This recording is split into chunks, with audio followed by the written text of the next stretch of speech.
Tanah yang awalnya diperuntukkan untuk membangun sekolah menengah pertama atau SMP di Kampung Harapan Jaya, Kecamatan Segah diduga diperjualbelikan.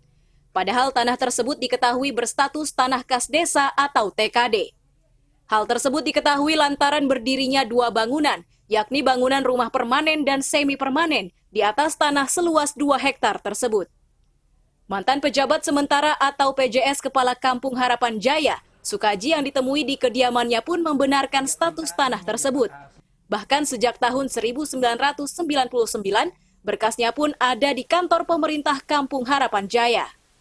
Sementara terkait adanya dugaan penjualan lahan TKD, menurutnya adalah kelakuan oknum tertentu, namun tidak mengetahui pasti motif di balik dugaan penjualan lahan tersebut. Dari dulu, dari Tran, itu setelah kita itu pertemuan, ada ide-ide yang dicetuskan oleh beberapa tokoh ya, mengenai pendidikan, terutama sarana prasarana termasuk wacananya SMP ya, gedung pembangunan sekolah menengah pertama. Jadi kebetulan ada lokasinya itu di RT 02, yaitu di gunung itu kan. Jadi di situ disepakati pada tahun 99 itu kami memasang patoknya ya, terus itu dikasih pambornya itu bahwa di situ memang tulis rencana pembangunan sekolah SMP kan. Jadi itu banyak tokoh-tokoh yang ikut serta waktu itu di situ. Jadi itu memasang patoknya, nah luasannya karena sekolah ini sekitar ya kurang lebih itu di situ ada 2 hektar memang, 2 hektar.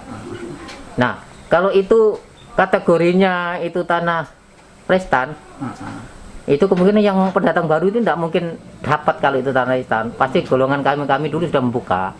Jadi kami tetap komitmen tidak membuka karena memang kita akan peruntukan sama pemerintahan yang dulu kan, itu memang untuk rencana wacananya gedung sekolah SMP. Nah, zamannya beliau apa ya, Pak Karyono menjabat, memang itu belum ada surat, tapi waktu Pak Didik menjabat itu langsung diadakan surat secara resminya, surat tanah itu ya, untuk keperuntukan wacananya gedung sekolah SMP itu sudah ada diserahkan di kampung. Yang sekarang mungkin sudah diterima oleh Bapak Ali Sasmirul, kepala kampung yang sekarang ini.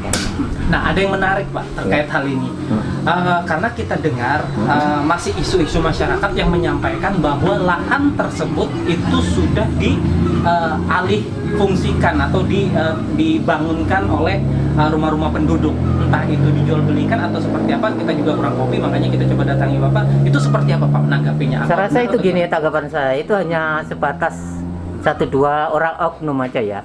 Nah, itu boleh nanti dicek secara legalitasnya. Kok mereka berani menjual dasarnya apa kan gitu.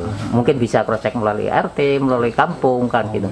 Kalau dari kami sendiri, jelas kami tidak akan berani menjual itu karena sudah tahu kan lahan itu untuk kepentingan umum. Nah, untuk pendidikan sarana sekolah SMP wacananya. Jadi menurut hemat saya itu. Lalu Ridwan, Kaltim Tara TV melaporkan.